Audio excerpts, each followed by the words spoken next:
Joining me now, one of those people, Congressman Adam Schiff, Democrat of California, who's the chairman of the Intelligence Committee, a member of the January 6th committee. Chairman, you're accused of lying time and time against the American people, which is apparently disqualifying for being on a committee, which I'm not sure about that. I've covered a lot of politicians, and I don't think that dings you, but I would like to get your response. Well, by lying, what Kevin McCarthy is referring to is telling the truth about Donald Trump and holding him to account, impeaching him, leading that trial, being a member of the January 6th committee. But look, notwithstanding the bogus rationalization, this is about satisfying the lowest elements of his conference, the Marjorie Taylor Greenes who want payback, the Gosars, the Matt Gaetzes. And this is what it's going to be over the next 2 years, which is Kevin McCarthy can't become speaker without the QAnon caucus in his conference. He will do what Marjorie Taylor Greene tells him to do. And this is just the beginning. And it's a tragedy for the American people. I mean, whether I stay as chair of Intel or I don't is not the tragedy. The tragedy is there are some serious things we need to deal with as a country. And in addition to these sort of petty attacks on people who've held Trump accountable, they're threatening default on the nation's credit. They're threatening government shutdowns if we don't cut Social Security and Medicare. They want to investigate Anthony Fauci. I mean, it's absurd.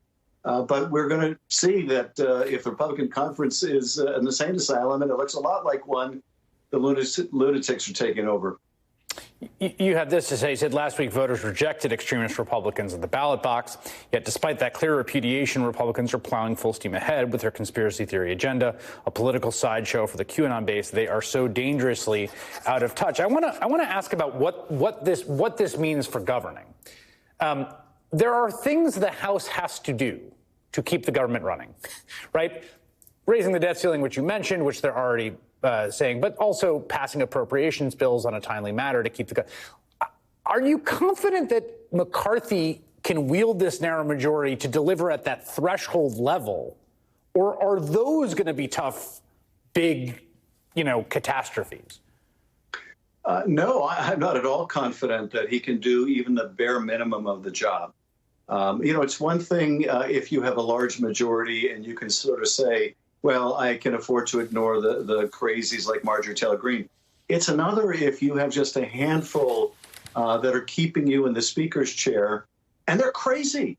And you have to go along with crazy in order to do that, to keep that job. And if crazy wants you to shut down the government, then you have to shut down the government. It's why John Boehner walked away from the job. It's why Paul Ryan left the job. And Kevin McCarthy is nothing if not morally flexible, malleable, and he will do whatever he's told to do by Trump and by these extreme elements of this conference. But that will get in the way of just basic governance.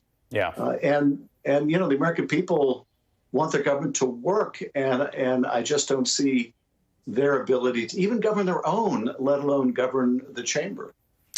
I want to ask about the January 6th committee and that speeding towards its conclusion.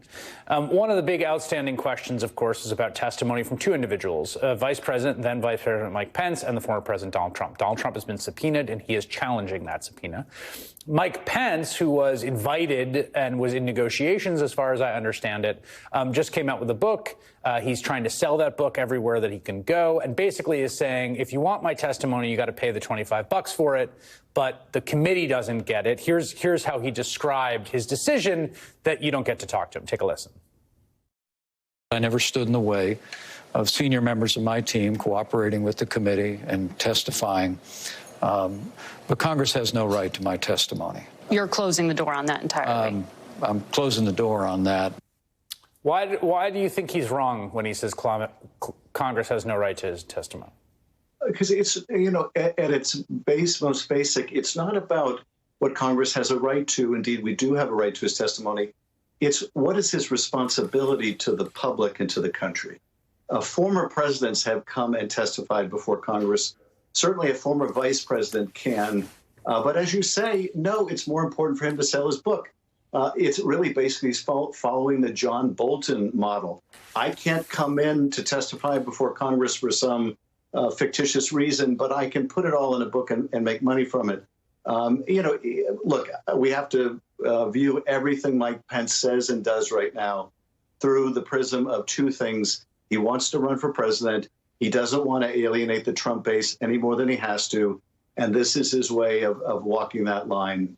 But it really is a disservice to the country. And for him to parade this as some kind of a sanctimonious decision that they have no right to my testimony doesn't, of course, answer the question, does he have a responsibility to the country? Certainly, if he wanted to testify, he could.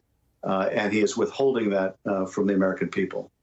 Yeah, and to the extent there's any privilege, that's been punctured by the fact he wrote a book about it. He does seem to be planning a 2024 run on the platform of, with the exception of the whole hanging Mike Pence bit, I'm with Trump all the way. Congressman Adam Schiff, thank you very much.